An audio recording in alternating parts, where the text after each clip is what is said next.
वाराणसी के रुद्राक्ष convention centre में प्रधानमंत्री नरेंद्र मोदी ने बूथ कार्यकर्ताओं के साथ संवाद किया है। देखिए तस्वीरें, तो ये दिखा रहे हैं, काशी की तस्वीर है। रुद्राक्ष कन्वेंशन में कार्यकर्ताओं के साथ संवाद के दरमियान की तस्वीर हम आपको दिखा रहे हैं। गृह मंत्री अमित शाह साथ में मौजूद हैं, तो तीसरी बार। इसके अलावा आप देख पा रहे हैं रक्षा मंत्री राजनाथ सिंह और रामविलास बताया जा रहा है कि ये तस्वीरें आपको हम दिखा रहे हैं। 24 का रण, पीएम मोदी का नामांकन, तीसरी बार काशी के द्वार प्रधानमंत्री नरेंद्र मोदी यहां पर उम्मीदवार बने हैं। आज नामांकन दाखिल किया है। वाराणसी में प्रधानमंत्री मोदी के नामांकन दाखिल किए, उसके बाद तीसरी बार प्रधानमंत्री नरेंद्र मोदी काशी से पर्चा भरे। इस दौरान पीएम मोदी के साथ मुख्यमंत्री योगी आदित्यनाथ भी मौजूद रहे। नामांकन के मौके पर बीजेपी के दिग्गज नेता भी साथ में मौजूद रहे। तो 4 प्रस्तावकों के साथ प्रधानमंत्री नरेंद्र मोदी ने नामांकन दाखिल किया। नामांकन से पहले काल भैरव का पूजा अर्चना भी प्रधानमंत्री नरेंद्र मोदी ने किया। फिर ये तस्वीरें हम आपको दिखा रहे हैं। प्रधानमंत्री नरेंद्र मोदी का नामांकन, काल भैरव का आशीर्वाद लिया है। दशाश्वमेध घाट पर पूजा अर्चना प्रधानमंत्री नरेंद्र मोदी ने की है। ये अलग अलग तस्वीरें कुछ हम आपको दिखा रहे हैं। तो प्रधानमंत्री नरेंद्र मोदी का नामांकन तीसरी बार काशी की धरा पर प्रधानमंत्री नरेंद्र मोदी ने तीसरी बार नामांकन किया है। और ये 3 अलग अलग तस्वीरें, चलिए आपको 4 अलग अलग तस्वीरें हम आपको दिखा रहे हैं। देखिए, मां गंगा की पूजा अर्चना करते हुए तस्वीर, और फिर इसके बाद 7 तस्वीरें हैं ये माफ कीजिएगा, और गंगा मां को दूध चढ़ाते हुए तस्वीर देख पा रहे हैं। पूजा अर्चना करने की अलग अलग ये तस्वीर आप देख पा रहे हैं। गंगा में पुष्प अर्पित करते हुए, गंगा पूजन के बाद की आरती करते हुए तस्वीर आप देख पा रहे हैं। काल भैरव के दर्शन करने के दरमियान की आप तस्वीर देख पा रहे हैं। और एक तस्वीर जो बीच में है वो नामांकन के दरमियान की आप तस्वीर देख पा रहे हैं, जब नामांकन करने पहुंचे प्रधानमंत्री नरेंद्र मोदी। अपने 4 प्रस्तावकों के साथ पहुंचे थे, और साथ में प्रदेश के मुखिया योगी आदित्यनाथ भी साथ में रहे। तो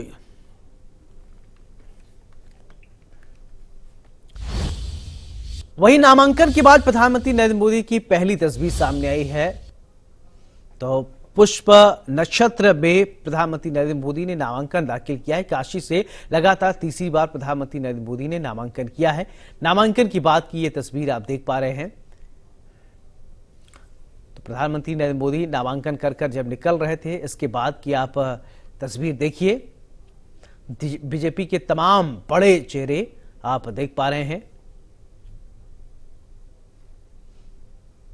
तो गृह मंत्री अमित शाह, एकनाथ शिंदे, जेपी नड्डा, और वाराणसी में प्रधानमंत्री नरेंद्र मोदी के नामांकन को लेकर आचार्य गणेश्वर शास्त्री ने इंडिया न्यूज उत्तर प्रदेश उत्तराखंड के चैनल हेड अरविंद चतुर्वेदी से खास बातचीत की है। उन्होंने क्या कुछ कहा है, चलिए आपको सुनवाते हैं। हाँ, तो क्या कहेंगे? अच्छा हो सब, भारतवर्ष का अभ्युदय हो, यही का। तो कैसे आपको जानकारी मिली कि आप भी प्रधानमंत्री जी के प्रस्तावक हैं?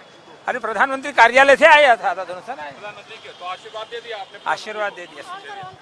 ये आपने देखा कि गणेश्वर शास्त्री थे जिन्होंने प्रधानमंत्री को आशीर्वाद दिया। मोदी के प्रस्तावक थे। हाँ, तो क्या कहेंगे?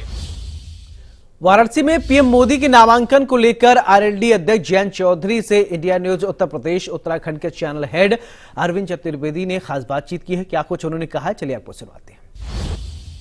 आज बात का कैसे एहसास हो रहा है कि 400 से ज्यादा नंबर?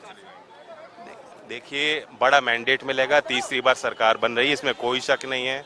और बनारस की जनता पूरी तरह से प्रधानमंत्री जी के साथ, और बनारस का आशीर्वाद, गंगा मैया का आशीर्वाद बहुत ताकतवर होता है। मुझे लगता है ये बात जयंत चौधरी समझ चुके हैं। देखिए, ये थे जयंत चौधरी। इन्होंने कहा है कि बहुत जो बड़ा है मैंडेट मिल रहा है, और शायद ये एक बहुत बड़ा संदेश है। दीपक के साथ मैं अरविंद चतुर्वेदी।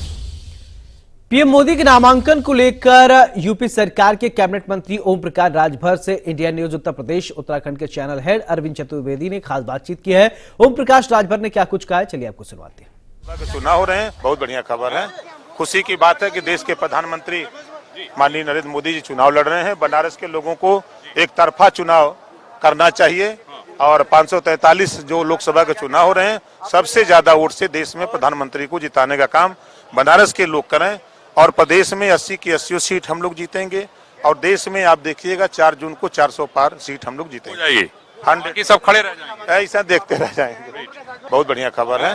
खुशी की बात है कि देश के प्रधानमंत्री माननीय नरेंद्र। तो ये ओम प्रकाश राजभर को सुन रहे थे। ओम प्रकाश राजभर ने दम भरा है। उन्होंने कहा कि अब की बार 400 पार और प्रधानमंत्री नरेंद्र मोदी के नामांकन के बाद की तस्वीर और तमाम दिग्गजों से बातचीत करने की तस्वीर और हम बयान भी आपको सुनवा रहे हैं। ओम प्रकाश राजभर ने इंडिया न्यूज से खास बातचीत की है और उन्होंने खुशी जाहिर की है कि इस बार लहर नहीं, इस बार प्रचंड बहुमत के साथ हम जीतेंगे। 400 पार का नारा जो बीजेपी दे रही है और उस पर वो कायम है कि 400 पार के साथ साथ 80 की 80 लोकसभा सीट जीतने की बात ओम प्रकाश राजभर कर रहे हैं।